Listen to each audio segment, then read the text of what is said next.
All right, everybody. So what we're looking at today is just going to be some examples for arc length problems. Um, so in the last lecture, oops, wanted. How do I fix? Move over. Okay. Um, in the last lecture that we had, I kind of did a basic derivation of the formula for the arc length, and we did two problems, I think. We set up one integral and we solved one integral. And the integral that we solved was very difficult. And so I wanted to explain some more problems, maybe a simpler one before we talk more about the about that tricky one that we did. So let's see. So let's just say, actually, let's split it up and do the algebra first. So so there's tricky algebra that you need to be familiar with. And it would be difficult if nobody showed you what the game plan was. But if you do know what the game plan is, then it's not as bad as you might think. Okay, so here's the idea. So you know that the formula for the arc length has a formula like this. Arc length equals, and generally for the problems you're going to see, it's going to be an integral from a to b. You have a square root, and in here it's 1 plus dy dx squared dx. Or if you're following, if you use the formula that the book has and the homework, you might see it this way: f prime of x squared dx. And the formula there would be assuming that this is if the curve is given as y equals f of x. So if the curve is f of x, then whether you say f prime or dy dx, you're just talking about the derivative of this, whatever it is. So of course it's the same formula. And that's not the tricky algebra, that's just what I wanted up there in order to explain the tricky algebra. So the issue is this. So we know the following. We know from the previous lecture that number one, these integrals are often hard to do or impossible to do. So these integrals are often difficult or impossible for us right now. Not just right now, they'll be impossible after Math 4B as well in a lot of cases.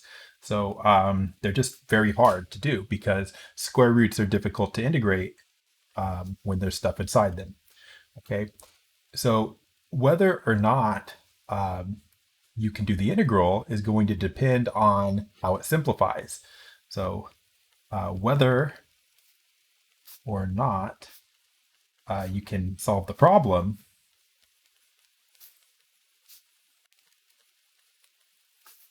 depends, on how the thing that's in the square root, this, I'll write f prime of x,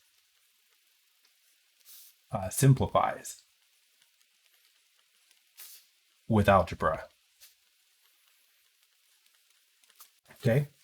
Now that seems straightforward, right? Because of course, this thing right here is what you have in your integral. And so if this gives you something you can integrate, then you're fine. And if this gives you something too complicated, then you won't be able to solve the problem. So it all boils down to that. So what happens then, and this is the part that's sort of like, hidden from you and students, is that only a few types of functions for y equals f of x give you something that you can solve.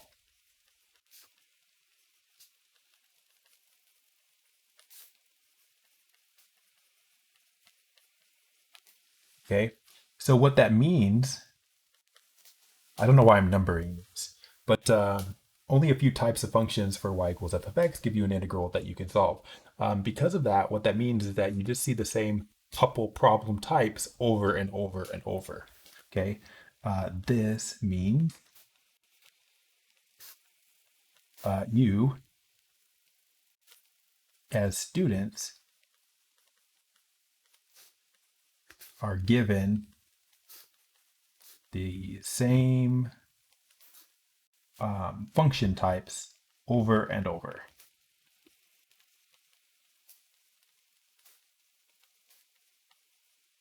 Okay, and that's kind of just how it is. So, what kind of problems are you going to see, or what kind of algebra are you going to see?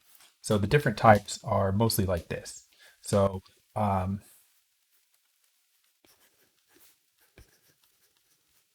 types of functions you often will see are, so let's see. The first one that you might see is just a linear function like this. So I'm just making one up, but this is just any linear function. Now, why would they give you that? Well, the reason they would give you a linear function is because of the following. So if we just do a little bit of algebra here, not algebra, but if you just see what would happen, if you were going to set up an arc length integral, you would have to take the derivative. We know that, right? Now, the derivative of a straight line ends up just a constant, like 5. So that means that when you set up an integral, a to b of 1 plus f prime of x squared dx, like this, that what's going to happen is you're just going to have a constant like that 5, like that. And of course, that's all fine because that's just a constant like that, which is very easy to integrate, right? Because you would just have square root 26 x when you do the antiderivative, and then you evaluate between a and b. So if they give you a linear function, then this is how the problem goes. It's very straightforward. So you don't see those very often because they're kind of too easy. So what they want to do is give you something more complicated. So another thing that you'll see pretty often is something like this, an x to the 3 halves. Now, why would you see that? Why would you get that? Well, again, it's because if you actually go through and you solve this, see what would happen. You would end up having to take a derivative. So you take the derivative using the power rule. So 3 halves x, subtract 1 from the power, because this is a derivative, not an integral. So you get something like that. Now that looks complicated, but remember, we're putting it inside this integral. 1 plus, I'm going to write f prime again. I'm not going to use the dy dx today. So when you have that, and you're going to put in your function, something nice happens. Oops, that's supposed to be 1 plus. When you put in 3 halves x to the 1 half squared, like that, and you simplify it,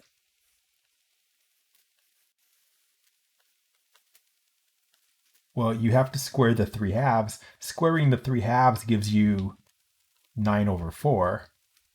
And then you have to square x to the 1 half. But remember, x to the 1 half is a square root.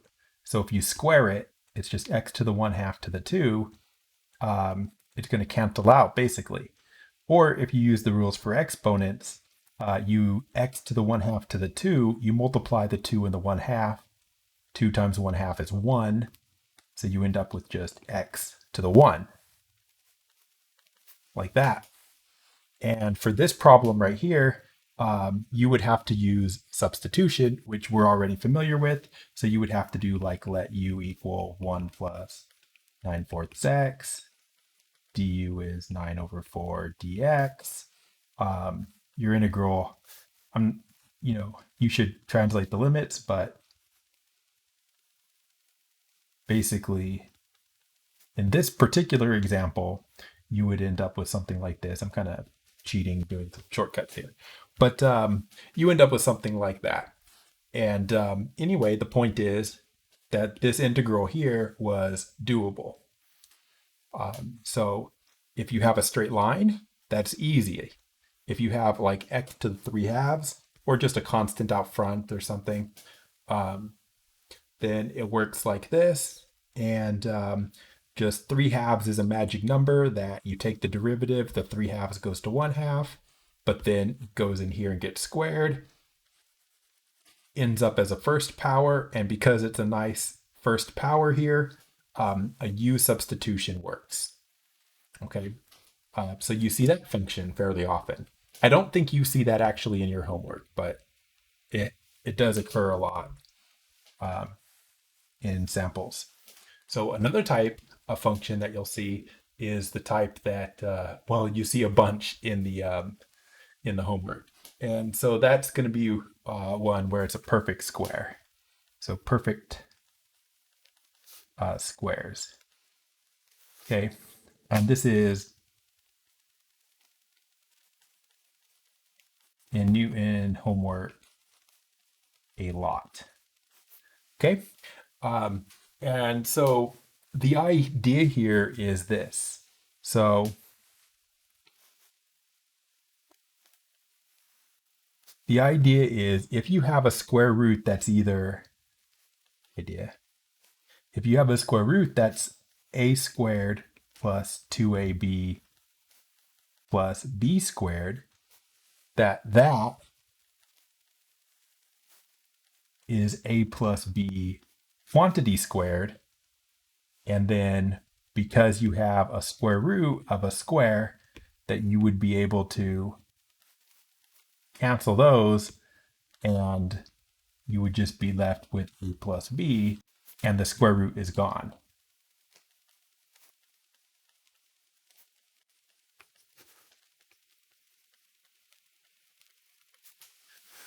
Okay, and so they want you to be able to solve problems with these, so they just give them to you and expect you to know what to do with them. And so we'll talk about this a little bit more. So the trick is that you have to recognize that you have a perfect square. So you need to be able to recognize a perfect square when you see one, so you know what to do.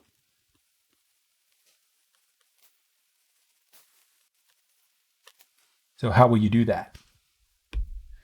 Well, let's figure it out.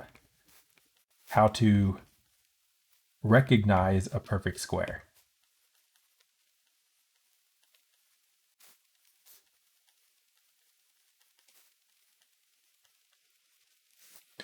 All right.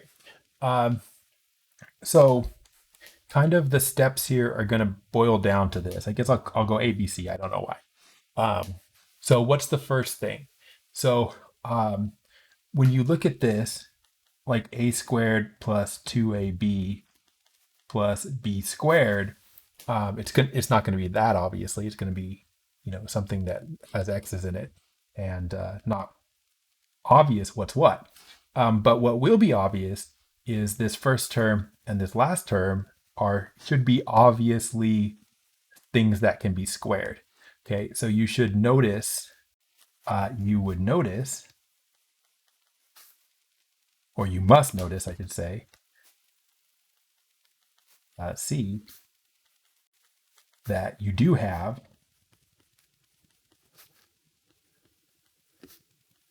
an a squared and b squared.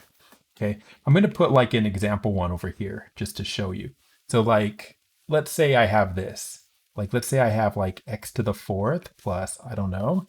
And then let's say the last one here is like 64. Okay, and then there's a middle term, which must be 2ab. So let me figure it out. It'd be 2 x squared times 8. So it would be 16, not ab. I don't know why I wrote that. It would be 16x squared. Okay, so you would see something like this. And so for the step A, what you would notice here is you would just say, well, x to the fourth is x squared squared, right? So that's what you should notice about that. And you should notice that the 64 is 8 squared, right? So really what you're looking at is x squared squared plus 16x squared plus 8 squared. So you know what the a is and what the b is basically, right? Like the a is x squared and the b is 8, right? So you must notice that you do have an a squared and a b squared, and you need to know what they are, right? Um, and understand what a and b are in your problem. Okay. Um, and I put a plus here. I'm going to put a minus too, because it could be minus, although it won't be. But, well, it won't be. No, it could be. It could be. It could be. So I'll say plus or minus there. Um, Now, the next thing you have to do is if you know A and B, or now that you know A and B, I should say, because you do. So now that you know A and B, for this to actually be a perfect square,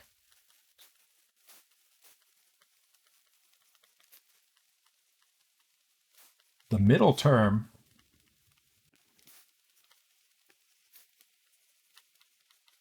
must be either 2ab or negative 2ab. Those are the only choices. Okay. So what you do is you know A and B. So what you're going to do is calculate 2ab and just see if it's the middle term. So compute 2ab and check if it's the middle term.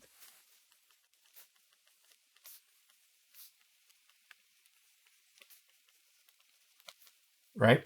So what that would look like on this example over here is from this previous step, right?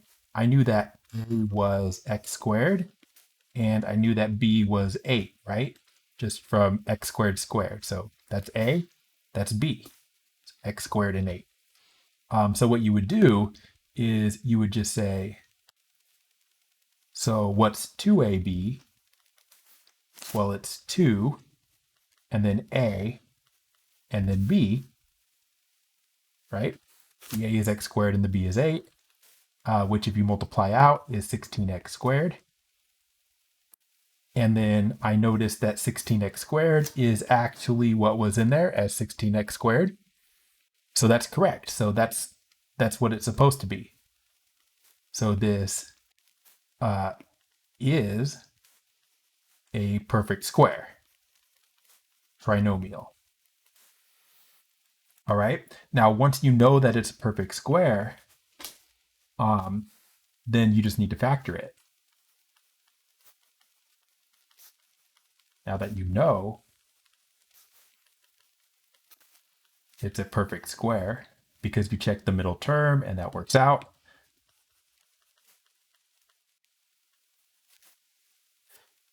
what you want to do is just factor it. And your two choices are, well, a squared plus 2ab plus b squared is a plus b squared. And a squared minus 2ab plus b squared is a minus b squared. Okay, so that's what you do. So you're just gonna do that. So after factoring,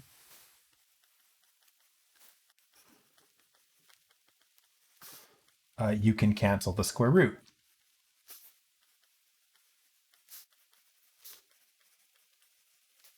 From the integral, right? If you have square root of a plus b squared, for example, that's just a plus b. right? And so that's what makes these problems work out. All right. So I'll just factor it here, right? So once we know that this is a perfect square, what we were looking at was x squared plus 16x squared plus 8 squared, right? So once you know that the a is x squared and the b is 8, then this just factors into x squared plus 8 quantity squared, right? That's your a and your b. So that's what it is. And you can double check, right? Like x squared squared is going to give you that term. 8 squared is going to give you that term. And the reason we check for 2ab is because x squared times 8 is 8x squared. Double it is 16x squared. That's the middle term. So that's the algebra that you need to know in order to do these problems. And it's not like super tough algebra, right? You're all in a calculus class. You can do algebra. But it's kind of unexpectedly complicated algebra for a problem like this. So let me just pick one off of the homework here for you and try hopefully a different one than last time. What is this?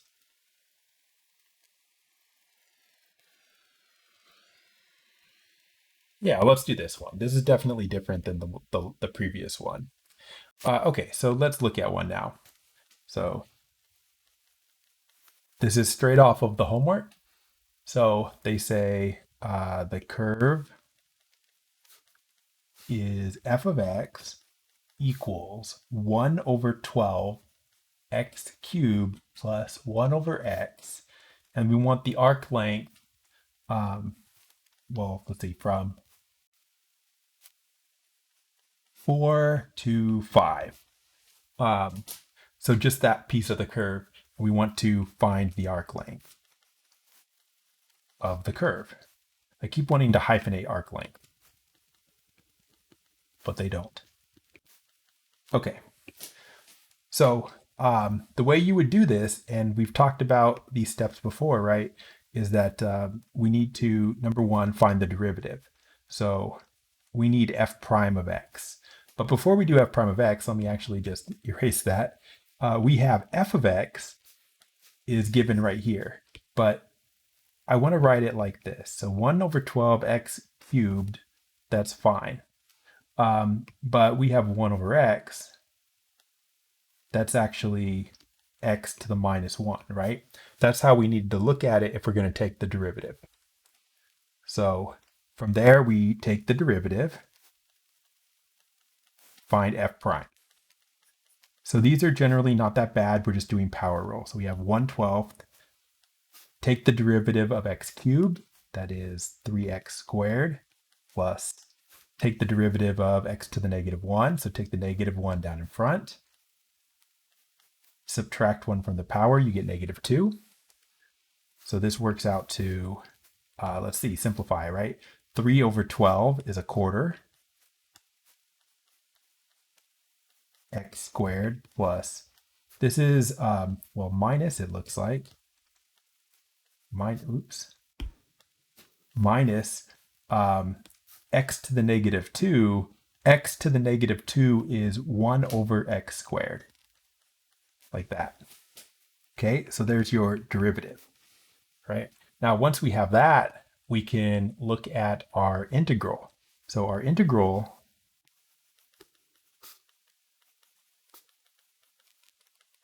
for the arc length. So arc length, again, see, I keep hyphenating it. The arc length integral we know is integral from a to b square root 1 plus f prime of x squared dx. So for us, we fill in our stuff. So the a and the b were given in the problem, right? The 4 and the 5, starting and stopping x values for the curve. Square root 1 plus, put in the f prime. So the f prime, this is the f prime. So 1/4 x squared minus 1 over x squared. dx squared. All right, so that's the integral that we have to do. Now, at this point, we have to simplify this. This is not a difference, sorry, this is not a perfect square yet. Like this is a perfect square, this squared is perfect square. But the one on the outside makes it not, we can't do anything yet. You can't just cancel the square root with this too because of this extra one here. So you do need to simplify all of this, right? This does not look like this, right? Because this doesn't have an extra plus one here. This does. So you have to simplify this. So this is a lot of algebra. So simplify. So you can't do anything yet. Simplify.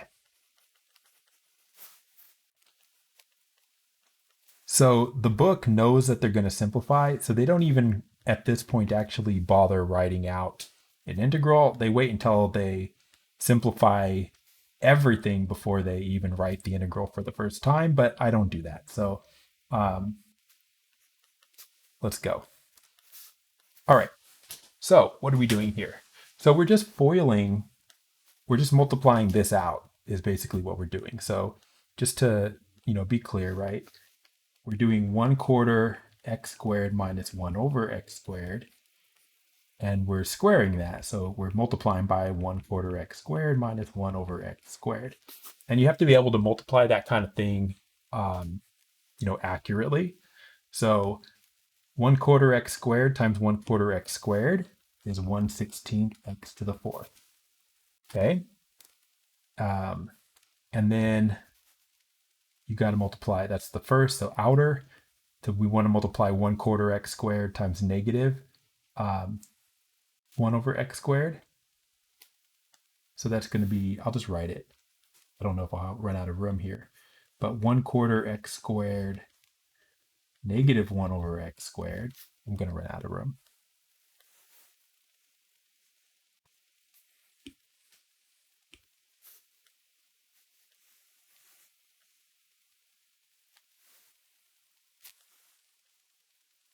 Okay. Hopefully that gives me enough room. Dang it. Oh, life is hard. Okay, sorry. So that was the outer, then we need the inner. So this times this, that's going to be plus negative 1 over x squared, 1/4 x squared. And then finally, oops. Oh, I can't. Sorry, there's something on my screen that you can't see, and now I can't make it go away. I'm trying to figure that out.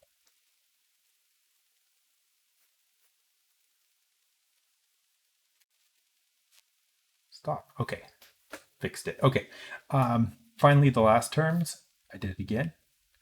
Finally the last terms are going to be 1 over x squared times 1 over x squared. Negative will be a positive when you multiply them, and I'm not going to write them both because I don't have room, but it'll be plus 1 over x to the fourth. Hopefully you see that. So in the middle here, we've got 1/16 x to the fourth, and if you multiply this out, what's going to happen is that the x squared is going to cancel the x squared in the denominator, and it looks like we're just going to end up, in this case, with, looks like just negative 1/4. And the same thing here, it's the same thing. You're going to cancel that x to the 2 with the x to the 2 in the denominator. Negative 1 times 1/4 is going to be negative 1/4. So another negative 1/4, and then plus 1 over x to the fourth. And then you just combine these. Negative 1/4 minus 1/4 is going to be negative 1/2. So we do all this, and that's what goes here. 1/16 x to the fourth minus 1/2 plus 1 over x to the fourth. Okay, so you have to multiply all that out just to really get kind of started on this problem. Well, not really. I mean, that was probably a third of the work right there. Then what you need to do is you need to combine your like terms, because we have this plus 1 and this minus 1/2. These can be added together. And what tends to happen on these is this. So like this is a minus 1/2, right? Well, a minus 1/2 plus 1 is going to be a positive 1/2. And if you don't like know that that's coming, it can be very confusing because look what happens when I write this. I get 1/16 x to the fourth plus 1/2 plus 1 over x to the fourth dx. And the reason that's very confusing is because this right here looks just like this right here, except that this was a minus 1/2 and this is a plus 1/2. And sometimes people think that this is just this squared, but it's not. You take this, you square it, you add the 1, and adding the 1 is what gave you a positive 1/2 here. Okay, so that's kind of the simplifying under that radical. Now, we're still not done. We need to make this a separate step here. But what we want to do is now this is where this is a perfect square and we should, just check it. So we want to basically factor the perfect square.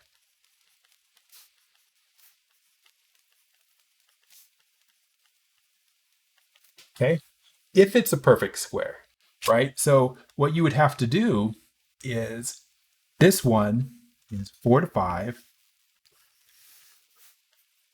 We're trying to follow these steps up here where it's talking about the perfect square. So that's this right here, right? So you need to figure out what the A is and what the B is, and then check the middle term is 2AB, and then factor. So what we're doing here is we're going to kind of rewrite this as this right here is a square term. 1/16 x to the fourth could be written 1/4 x squared, right? And then the middle term is just 1/2. That's what it is. And you should recognize 1 over x to the fourth is also a square term. It is 1 over x squared, right? So this is looking like perfect square because of the a squared and the b squared. The question is this the correct middle term? And it, of course it will be, but we have to check it. So what you do is you identify the a and the b.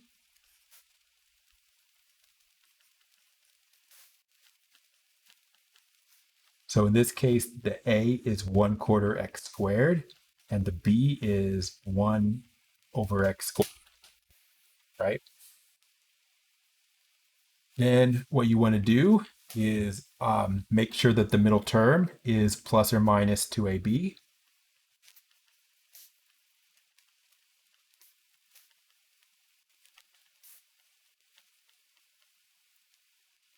Or negative 2ab.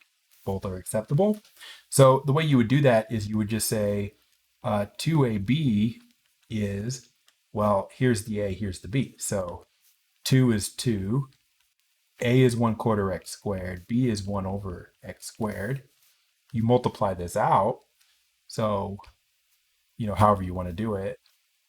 2 times 1/4 x squared is 1/2 x squared. 1 over x squared. We're going to multiply these. Hopefully you see that the x squareds are going to cancel. And what we get is simply 1/2. And 1/2 is the middle term.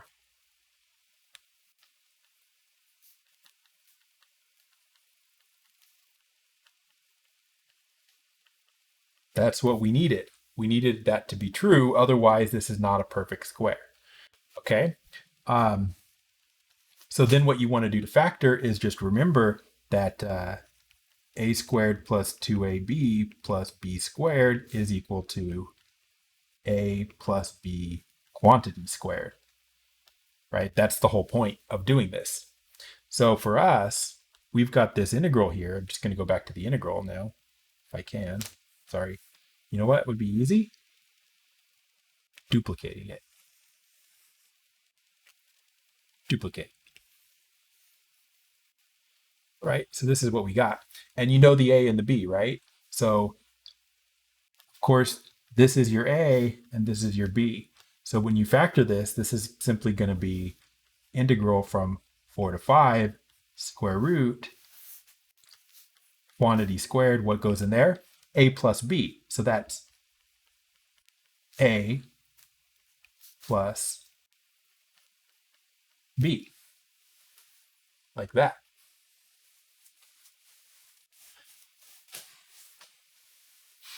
Okay. Now all of that was the stuff involving the perfect square trinomial. After you do that, remember the point was that we could cancel the square root square. So now we can go back to um, whatever we were doing. So what was that? Simplifying back to the perfect square. So now I think number 5 is that.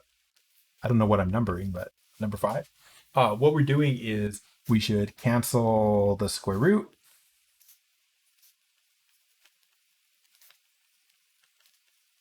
and integrate. And that will be, finally done with the problem. So again, I will duplicate this, save us some time.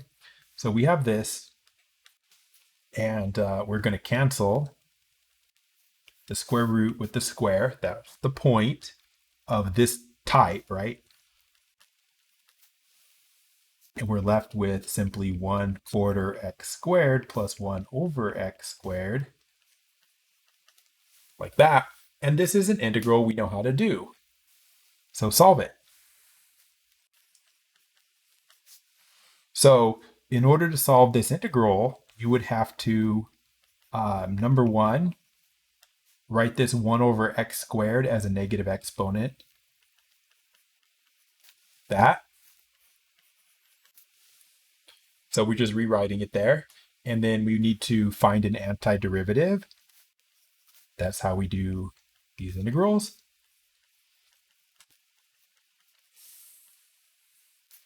So we're doing an integral now. Before we did a derivative. So now we're doing an integral, which is an antiderivative. So we're going to be adding 1 to the power this time. So the 2 is going to go up to a 3, and then we divide by the 3. So we do that. So we have 1/4 and then x to the 3 over 3 for that antiderivative. Same thing here. We add 1 to the power. -2 plus 1 is -1. So it's going to be x to the -1 over -1. This goes from 4 to 5. I don't want to plug those in yet. I want to do a little bit of simplifying here. So 1/4 times x cubed over 3 is going to be x to the 3 over 12. And simplifying this mess here, this is a plus, but this is a minus. So we can just combine the plus and the minus and put a minus here. And then x to the -1 is 1 over x. So that from 4 to 5. And finally, we can actually solve this by putting the 5 and the 4 into this formula here. So we're going to have 5 to the 3 over 12 minus 1 over 5, right? Put the 5 in, minus, then we're going to put the 4 in here for the x and have 4 to the 3 over 12 minus 1 over 3. Like that. I don't know why I put a 3. That should be a 4, right? Yeah. And then we have to work this out. So it's going to be whatever it is. So work it out. So this is where you grab a calculator. You have 5 to the 3. 5 times 5 is 25. Times 5 is 125. So this is 125 over 12 minus a fifth. I'm just going to leave it like that for now. Then minus, here you have 64 over 12 minus a quarter. If I get rid of all my parentheses, this is 125 over 12 minus 1/5 minus 64 over 12. And then minus a minus 1/4, which makes it plus a quarter. The way I like to solve these problems is like what I just did here, where I got rid of all the parentheses And the reason for that is I grab a calculator that can do fractions, and I can just type this entire line in without having to worry about parentheses. So I'm just typing in 125 over 12 minus 1 over 5 minus 64 over 12 plus 1 over 4. I do all that, and my calculator just spits out 77 over 15, and that is the answer. So that is the answer. Okay, and we know we didn't graph this curve or anything like that, but like the idea is if you did graph it is simply that you got 4 on the graph somewhere, you got 5 on the graph somewhere. This isn't really to scale. And then what's happening is sort of parabola shape, but it's very tall. So it has a curve like that, and then the length of this curve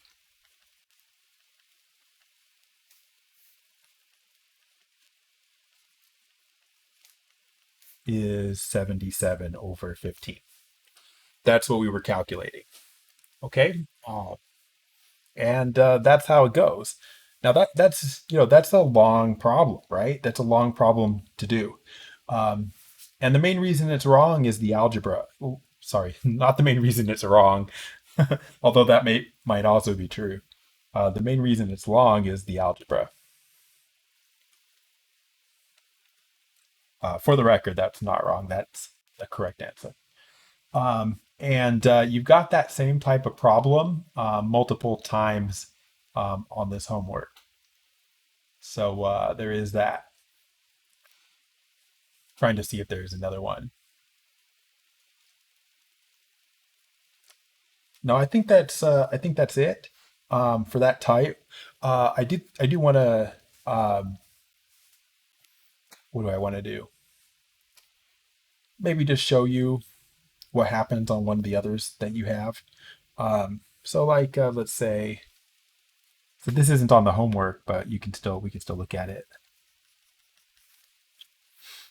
Find the length of the curve y equals, I'm going to go 9x to the 3 halves.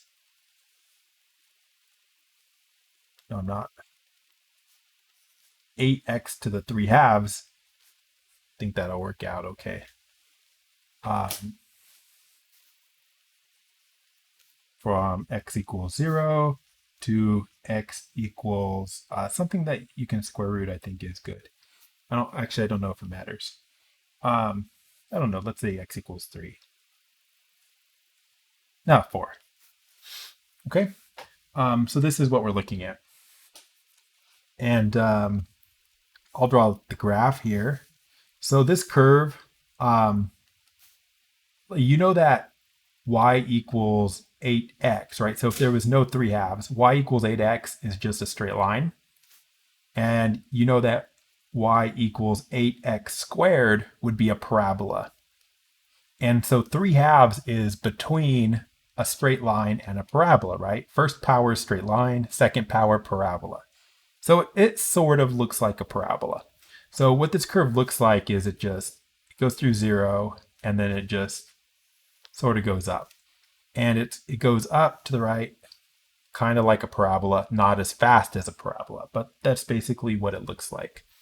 Okay, and if you put in a 4, let's see, 2, let's go 1, 2, 3, 4. Let's just call this 4. We're up here, and if you do put a 4 in that function, 8 times 4 to the 3 halves is going to be, just checking this here, 4, square root of 4 is 2, 2 to the 3 is 8. This is 8 times 8, which is 64. So this is all the way up at 64. So that's actually a pretty long section of the curve that we're looking at here, because we're looking from here to here. And since this height is 64, I mean, already it's got to be, 64 in this direction, 4 in this direction. So it's got to be bigger than 64. So this is a pretty long curve that we're looking at. Anyway, we know how to do this though.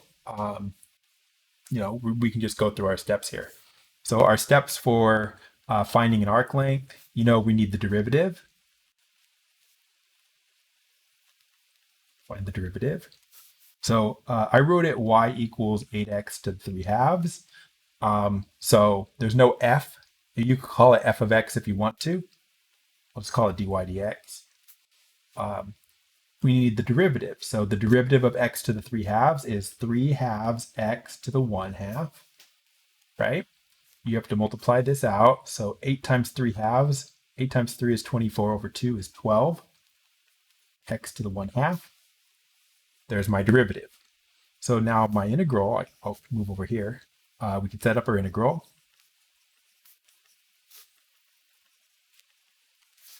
So the integral for the arc length, we know a to b square root 1 plus, I'll call it dy dx this time because that's what we have. And we fill in our stuff. So a to b should be 0 and 4, right? Because we got 0 and 4 on the x-axis. We have our derivative to put in. We have 1 plus parentheses 12x to the 1 half squared, right? Don't forget the square there, like so. And while we're at it, we may as well actually do that square. So this time there's only one thing in here, right? So squaring is easy compared to the previous problem.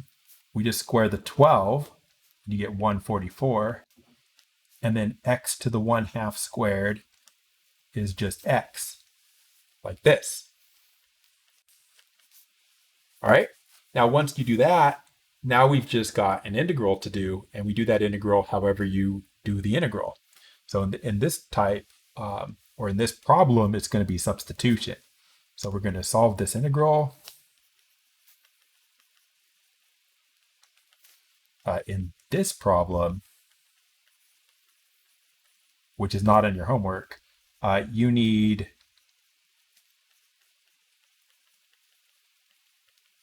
substitution. So that's fine. You can practice that.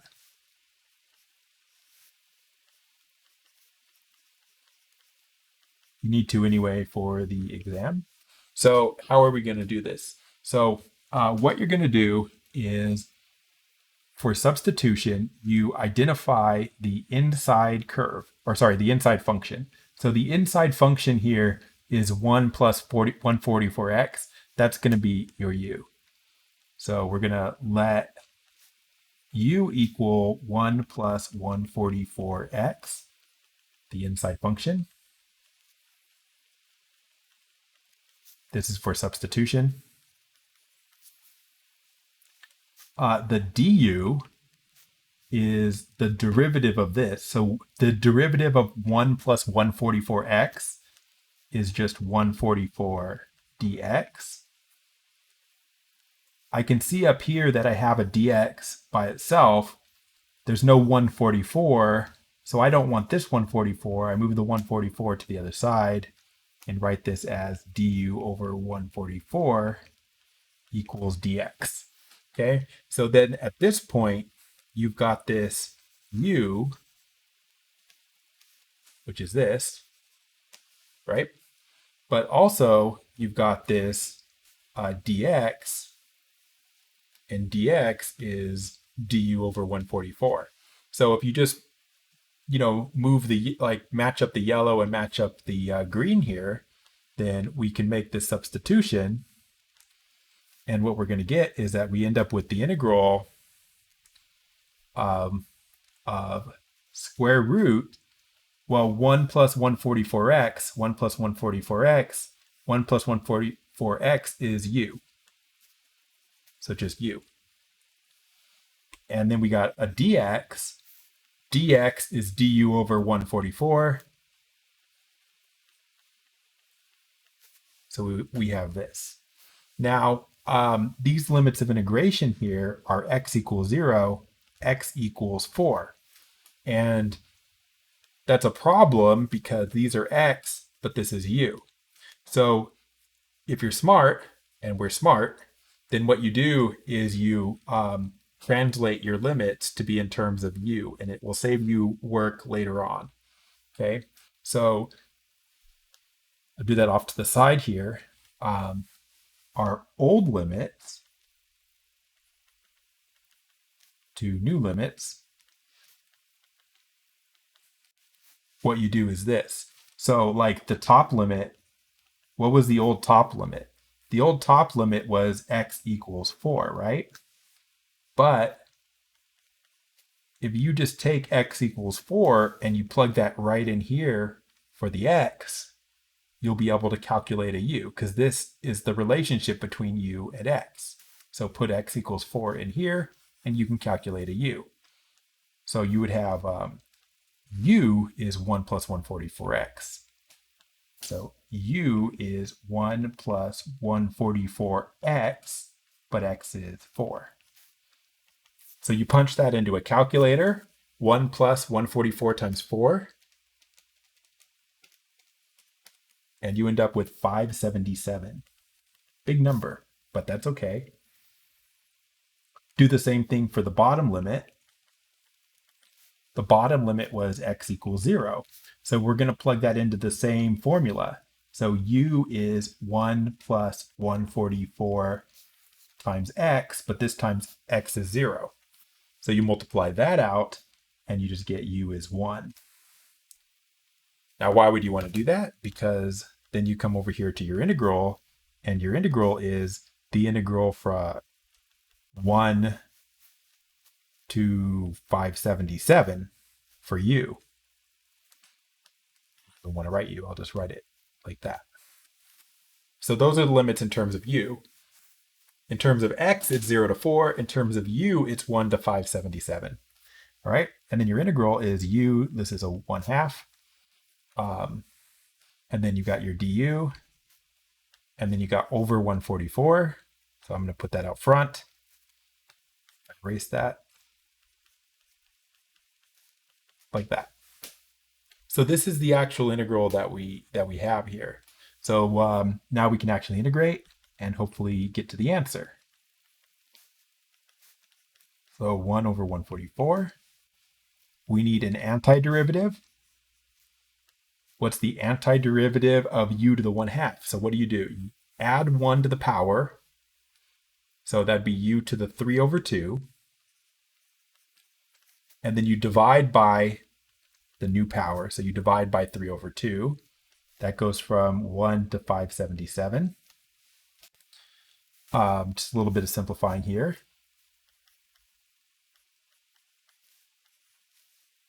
Dividing by 3 over 2 is the same thing as multiplying by 2 over 3. So we're here. We may as well multiply these constants together. So I'm just going to do this by hand. 1 over 144 times 2 over 3 is 1 over 216. So just I'm just combining those, and then they just magically turn into 1 over 216. I was going to do two things in one step here, but I changed my mind. All right, so we're here. And then just plug in the 577 and the 1. So you end up with 1 over 216 times 577 to the 3/2 minus 1 over 216 times 1 to the 3/2.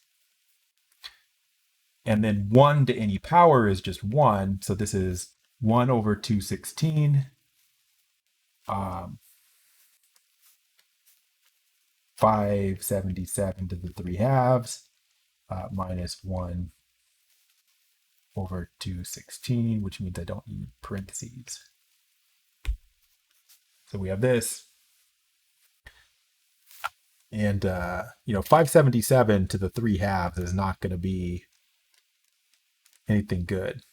No, it's just nothing good. So you can really not do very much here to simplify this. You can write it as like 1 over 216, 577 to the 3 halves minus 1.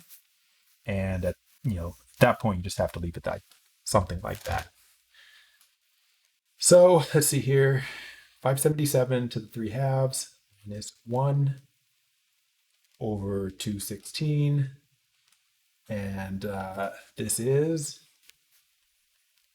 64.16, which seems strange, a little bit strange, but you have to keep in mind that this is really not the shape that it looks like, right? Because of how tall it is. This is supposed to be up at 64, which means that if you actually looked at it on a to scale graph, it actually looks more something like this.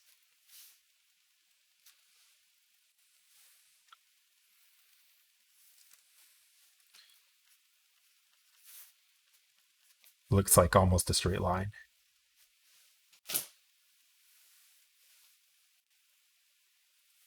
Should be right anyway. I mean, it's always possible that I make a small error when I'm doing these problems, but this is what I got this time, so we'll just assume I'm right. Seems right. Anyway, so yeah, so that is how you do these problems. I think we're 55 minutes in, so we're gonna call it a day. I know that's only like 2 big examples, but this first one that I did was really the only one you need for the homework. The homework just has you do like 5 of these. And I hope I explained the logic for the perfect square trinomials well enough that you can get through them. You should not cheat, obviously, but if you look at this problem here, like this is the first one that I did again, right? Every single step can be checked on Wolfram alpha pretty easy, right? Like you have an f to start with, you can have it take your derivative for you and get this derivative from the computer. Okay. And then inside the integral, you got this square root here, right? You can type 1 plus this thing into Wolfram alpha as well, or even type in the entire integral here. If you type in this entire integral into Wolfram alpha, which you can do, I've done it several times, so I'm not going to do it right now, but you can say like integrate, whatever you're integrating, and you can just say from x equals 4 to x equals 5. Or even just 4 to 5, and it usually understands that. And you can get from this to the answer right away. So any individual step can be checked, and also you can get the answer pretty fast if you need to, just for comparison. And you only have, like, the whole homework assignment's probably 5 questions, so hopefully not too bad. Anyway, that's it for now. Next week, I think we're just going to have a few extra kind of miscellaneous topics that you might want to know before you go into second semester calculus. All right, so that's it for now. Talk to you guys later.